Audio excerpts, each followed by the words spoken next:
Hey guys, it's Bethers here, WITR Radio, the music you know and the station you love. Today I got some guests here. We're talking about bipolar disorder.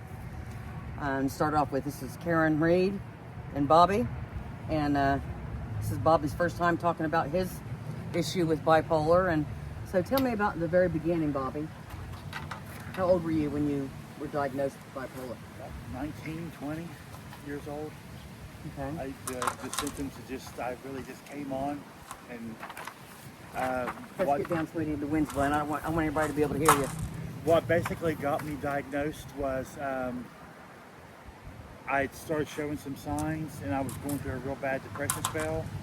And my girlfriend at the time found a suicide note, which got me 3 days into a hospital, which then got me to talk to you about bipolar, and then I went on to find my own psychiatrist. And it works well for you now? I mean... Well, I went a long time with my medication and everything was fine, and then about 2003, I thought, you know what, I'm doing great, I can go off of it. And once you go off of it, you're okay for a little while, and then it starts to pick back up again. The manic mood swings are really bad. And then... what triggers those? It's just the chemical imbalance in your brain. It just depends on what day how your brain feels that day. One day you're top of the world and you can do just about anything and everything, and the next day you don't want to get out of bed. And that's with or without your medication? With or without? With medication, it's more. It kind of stables it out a little bit, but okay. You still can have those swings. But without medication, it is really rampant. I mean, you're 10 feet tall, bulletproof one moment, the next minute you just don't want to deal with anybody. You want to just hunker down somewhere and just stay away from society. So obviously you found somebody that can deal with your issues, and from what I've heard of her past, and we've talked before. Well, she's learned. Yeah. So it's been a learning process. What's the worst experience, and what is the funniest, what's the saddest? Pick one. One of the worst experiences for me was him going to his doctor, his counselor, and everything's fine. And then he's I'm thinking he's talking, everything's going well, and he calls me to tell me that I need to come and pick him up and take him over to emergency room. Why? What's going on? And he felt suicidal at the time, and the counselor just wanted him to go over and be put in, right, to just be watched over, and to go in to the emergency room and them take everything, I mean, he couldn't have his ring, he couldn't have his, nothing, and just that to me was awful, because I had, you would think as a wife that we've been together as long as we had, that I would be able to know that, and I had no clue.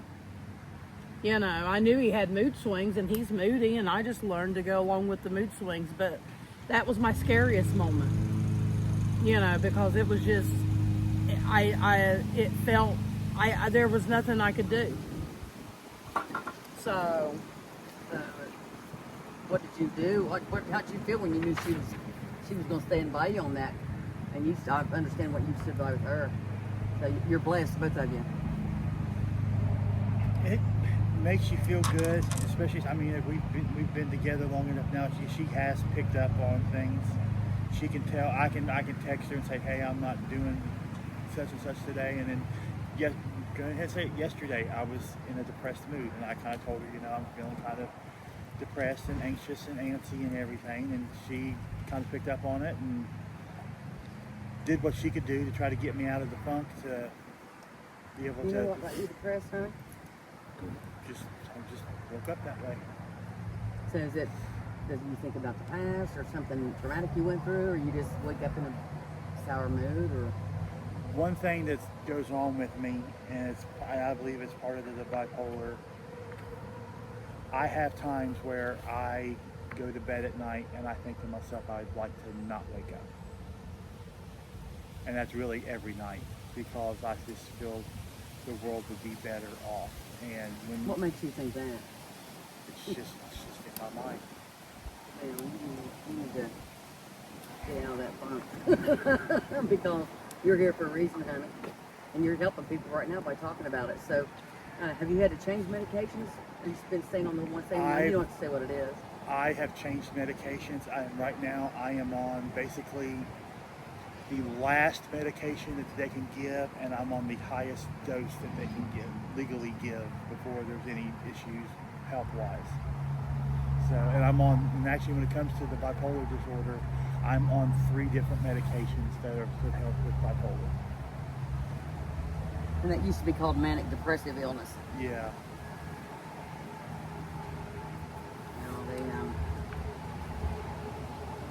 Do you have a counselor or a sponsor when you get to thinking negative like that you can call and talk to, or you have her to do that? She does that? Or have you signed up for any kind of groups or anything to talk about it? Well, the issue is there's really not that many groups around here for bipolar disorder. You could try to get into a therapist and speak to a therapist. You've got your behavioral health specialist, psychiatrist that you can talk to, but they also would like for you to see a therapist. But to get into a therapist nowadays it's kind of a long wait to do it, and there's some hoops that you have to jump to. You have to prove that you absolutely need to speak to somebody, and when you need help now. You don't need help next Tuesday. Anytime you want. I'll listen to you. Enough people listen to me. Some of them don't. Some do. But no, and that's something you have for the rest of your life, right? Yeah, I'll be taking medications for the rest of my life. Okay. So there's no genetics in that? No, actually, one thing that they have found is if your family has a history of bipolar disorder, there's a chance that you could have bipolar disorder. Okay, so there is a chance. If there is a chance. Now, the only issue with me, my mom and dad were divorced, so I know my mom's side, but I don't hardly know anything about my dad's side. So there may have been somebody there, and I just don't. But also, you come from families right now. It's only within the last, decade or so that it's been okay to talk about mental health and go and talk to people. Beforehand, families didn't do that. Well, when I was diagnosed in '99, it was still kind of, but there was a stigma. You don't say you're bipolar, because if you say you're bipolar, people automatically think you're crazy. So you just kept it to yourself, and that's what I've just done. I've just kept it to myself. I know I've probably acted certain ways and done certain ways. People will probably question that have been around me, why is he acting like that? I just never would tell anybody. Once you act like that, do you remember doing it? Yeah. You remember detail by detail what you did, and what do you think at that point when you? Well, the biggest thing is the manic. When you're up to that really high, for a lot of people, the one thing you do is you spend money that you don't have. And I can remember there's times I've spent that money. You come back down to more of a normal keel, and you look and you're like, and I'm always that person. I spend money, I'll buy something, I immediately get the box receipt, throw it away. Who cares? I don't need it. But then I come back down, and it's like I used to be that way. I can't return that. That box and receipt are no longer here. And then it throws you in the opposite mood. Yeah, I get depressed because now he doesn't have money to pay for whatever it is he needed, the bills or whatever. He doesn't really want what he bought, but It's just the act of doing it. Yeah, it's just you just have that rush, that adrenaline rush. And of course, when he does that, that brings you in, right? Mm-hmm. What do you say? At one point, I used to get mad, and I would, scream, yell, throw whatever, because I didn't really know. Because honestly, even when we got married, he never really said that he was bipolar. I knew he had some issues, but I thought it was due to a former marriage and all that. You go through things, and that's what I thought it was. And he didn't take medication for years, but I've learned a lot, and so now I'm just like, well, okay, learned our lesson with that. We're not going to buy that anymore.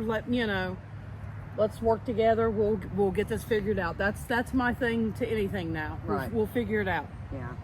There's an answer. There's nothing worse there's nothing worse than not giving anybody, a child or parent, anybody, hope.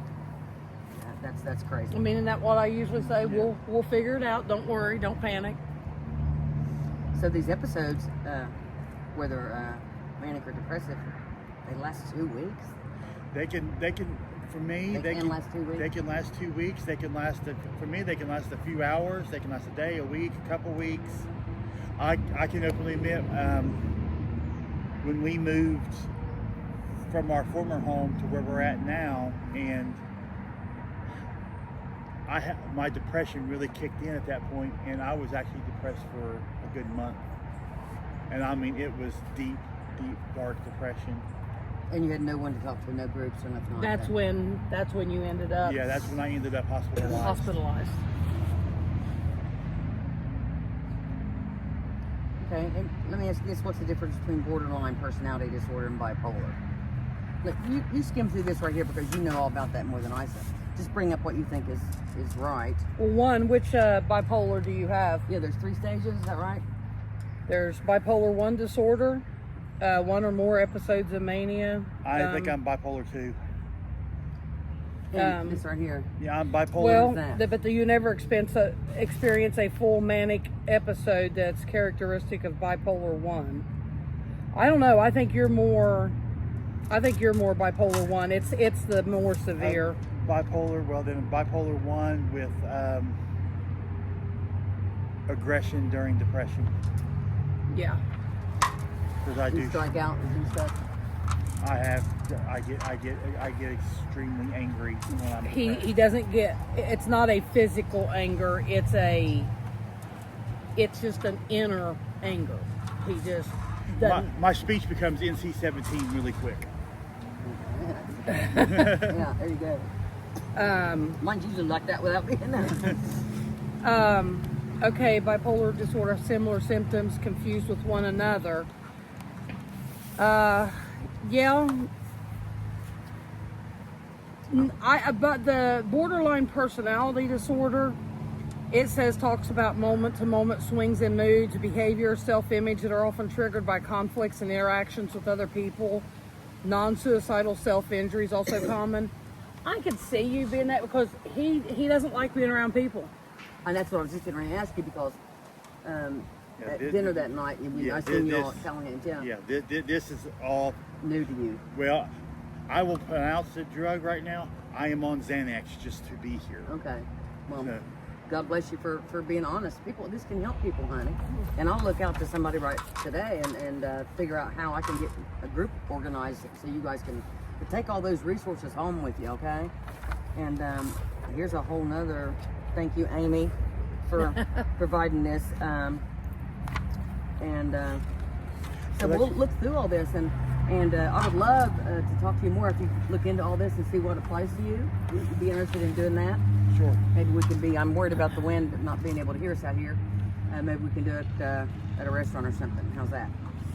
I'm very brave to do that. It's funny though. Let me just look at some of the signs and symptoms. Excessive happiness, hopefulness, excitement. You get that. Yeah. Sudden and severe changes in mood of going from joyful to being angry and hostile. Definitely. Restlessness. Yep. Rapid speech and racing thoughts. Yep. Increased energy and less need for sleep. Increased impulsivity and poor judgment. Yep. And like such as suddenly quitting your job. You've had issues working. Making grand and unattainable plans. Reckless and risk-taking behavior. I mean, you're not really as much with that. You would rather just become a hermit. Yeah. Feeling like you're unusually important, talented, or powerful. I don't feel like you ever. No. You don't have your self-esteem is low because of a lot of this. Psychosis, hallucinations, and delusions. That's something he also he will just see things and stop and just kind of look. I mean, he never says anything to me, but he'll see things. And but it's amazing. You sit here and irritability. Yeah. He has a lot of that. I mean, a lot of people look at him and thinks he's the most hateful thing, and he honestly has the biggest heart. He is the most loving person ever. It's just, one, you got to get to know him, it's just, No, but I think forming a group where other people, because a lot of people just ignore it. And a lot of people don't want nobody to know. Well, what's wrong with that? You, I mean, you just spoke out. I'm so proud of you for doing that. And what do you think the hardest thing is about the whole being diagnosed with it? Is there any fear that you're gonna have that for the rest of your life, and that brings your hopelessness? No, I think the biggest fear is people not knowing and not understanding. not understanding, and maybe, you know, talking to you today and I could be in a manic phase, really high and stuff.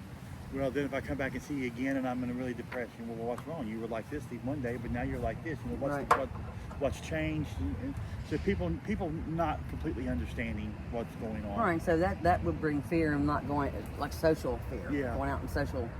You didn't say 2 words until I started a conversation with you that one time I saw you all telling us. But no, but it does. You know, I was diagnosed with agoraphobia. I didn't want to go anywhere. You know, I mean, they just ruined my life. You know, and I just didn't want to go out anywhere. I'd go I'd leave home hour away, and I'd get deathly sick.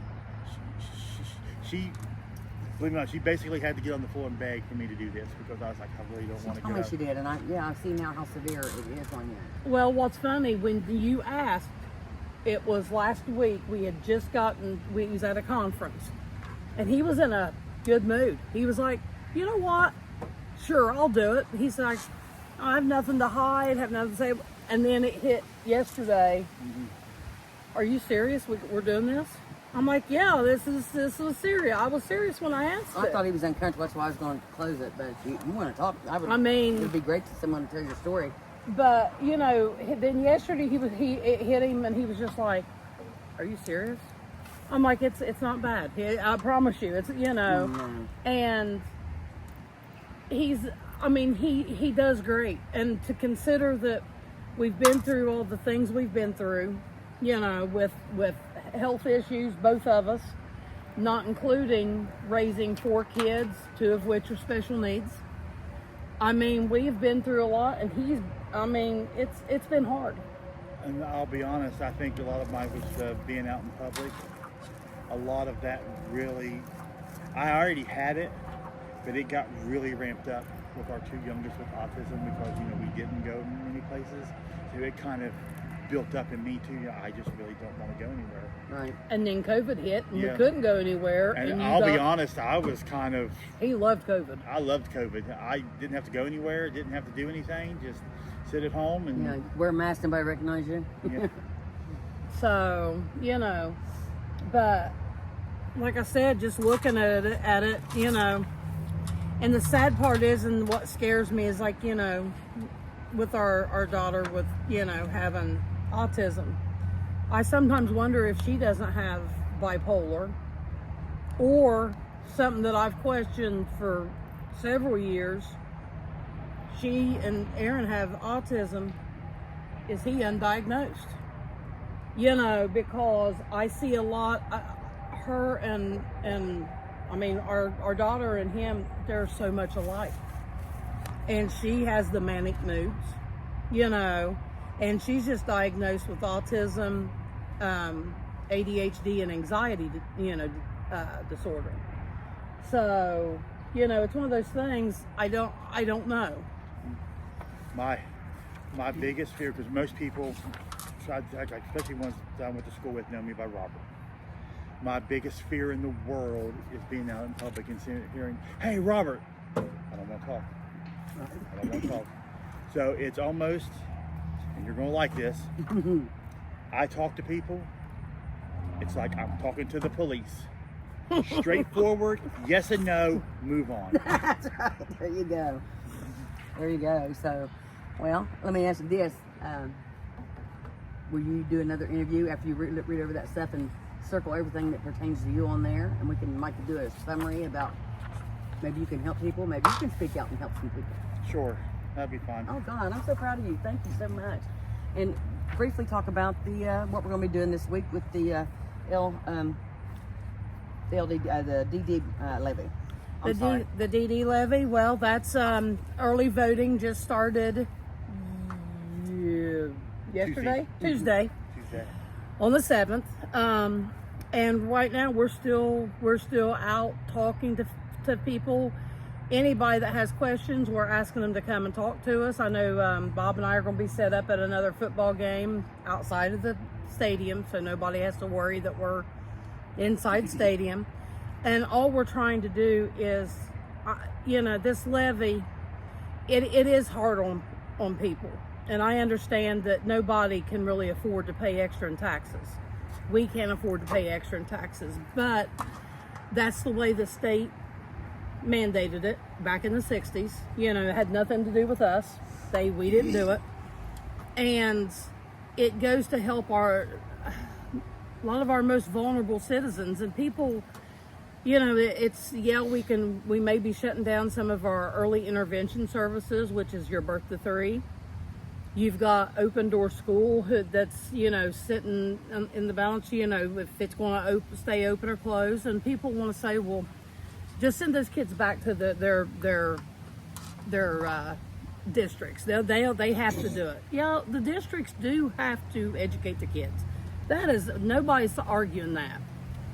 But the thing is, the atmosphere and what these kids get being in this smaller environment, they can't do it at the districts. They can even still have try to do smaller classrooms, but there's nowhere for them to put these classrooms. They're having to shut down general education classrooms to bring in a classroom to only have 8 kids in it, because that's all you're allowed. So, you're taking a classroom that could have had 20 kids in it. You're having to put those 20 kids in with these other kids, to make those classes even bigger. It's going to make it harder on those typical kids. And so, Open Door is very important, but what people don't understand, people are saying with the levy, well, you're just taking money away from the people that, can't afford it. And what about the seniors? You're trying to take away their homes and all that? No, we're not. Because we're talking about adults and seniors that get DD services. They live in their homes. They've still got to pay their taxes. This isn't a handout for these families, and for these individuals. This is to help them live independent. Because what people don't understand, if a adult goes down to a day program, so if they go down to somewhere like Active Day or PALS in South Point or Easter Seals, and if they get one of these waivers, because that's what this whole levy's for, is to help with the waivers. It costs upwards of $50,000 to $60,000 a year for one of these adults to go to the day program, 5 days a week. If a family, so that's what that costs. If you put them in a facility, because there's nowhere else to put them, and that's what they used to do with a lot of these individuals, is they institutionalize them. You're talking $100,000-$200,000 a year, if not more. They're away from their family. They don't have any independence. This is to help adults even have independence. It's to help teach them life skills. It's to help with their transportation. A lot of these individuals can't go and get a driver's license. Not because they can't afford it. You don't want them on the road. They're not able to drive. So it gives them transportation to even get to work. Not all of them work, but some of them work, and it helps them. It helps give a provider to be able to go into the house and make sure that, they've got everything, everything's safe for them. This isn't I don't want to say it this way, but this isn't a welfare handout. That's not what this levy's for. This isn't taking away from the property owners and the seniors and all that just to give money away. This is to help other people just like them be able to live like them, to be able to be in their home, or to, if they're in a home with their family, like our adult special needs are in home with us, we take care of our kids. We don't expect, I can't just kick them out, because they would be ones that would be institutionalized, and everybody'd be paying $200,000 for them to stay in a facility. We take care of them, but they get a provider to be able to get some independence. So they're away from us. They get to go and make their own decisions like any other adult. If they need to go to the doctor, they help take them to the doctor. If we had to stay home and take care of them, that means that would put us down to where, what are you going to do? Blame me for not working because I can't leave them. But this waiver helps so many things. This isn't just to keep a school open, and that's what people are really focusing on. That school is important. Our son graduated from that school. Yes, he could have graduated from his district school, but even his district understood that at that time, they didn't have, he would learn more where he was at Open Door than he would in his district. They didn't have the resources or the flexibility to be able to do what Open Door does. I mean, there's a lot of things that come into play, but they want to talk about, this money is going to go to pay for wages. I mean, I guess if you want to look at it, if hiring providers is paying wages, then yeah. I mean, it's going to go for that because, and that gives somebody a job. It's not to just make the people they want to say in the office more money. It's not about that. It's about giving the kids, well, keep in mind, for kids, it could be adults too. Right. It's to get them the services they need for a better life.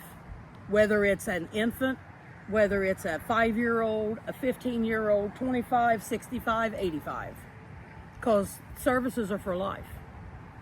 And, it's not something that goes away. And our number of individuals that DD serves has jumped over 35% just in the last couple of years. We went from 400 individuals in Lawrence County to 650 some.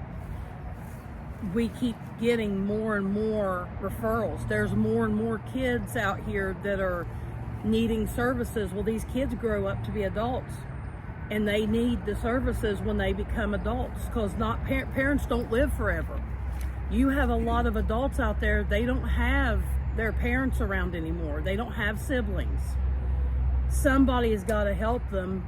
They may get their SSI or they may work, but they may need that little bit added support to be able to live independently and not be put in a residential facility somewhere. I don't have any kids, but I didn't hesitate to vote for the school levy years ago, for the school. But, what I tell my friends, the people that talk about it, you never know when your grandchild's born, what if they need this school, what if they need this kind of help. So don't be so judgmental out there. Well, and also, you may have, if the disability happened prior to age 24, they're eligible for services. So I remember I helped one family. The child went into a diabetic coma, didn't take care of themselves. The family just, I don't know what happened. This child was perfectly normal. Ended up, they had to have DD services, and now they are in a residential facility because there was no family to be able to take them when they turned to an adult. But they received services from the time this child was like 14, 15 years old. They're out of the county now, so I think it's up to another county then to start paying. But that could happen. Or some of these kids are kids, they do dumb things. If they end up doing something to themselves, wrecking a four-wheeler, be in a car accident and end up with developmental delays, they may end up being able to get services. So it's not just because families are, having kids with, it's not just autism. No, there's just so many different There's so many things. genres about everything that's going on. We're going to be updating. I'm going to come down there. I'm going to get my shirt down there, and you guys going to be out the ball game then? we're going to be, I believe that we're going to have the superintendent of DD, she's going to be at Ironton's game, and we're going to be at Dawson Bryant's game. Okay. Well, I'll walk over to the Ironton game, and then, yeah, we're setting up an interview right now with them, and thank you so much for speaking out, Robert. And I know it took a lot, didn't it? Yeah. And I appreciate you doing that, and thank you so much. Okay. You're welcome. It's Beth Rist, WITO Radio, the music you know, and the station you love. Ironton, Ohio. God bless.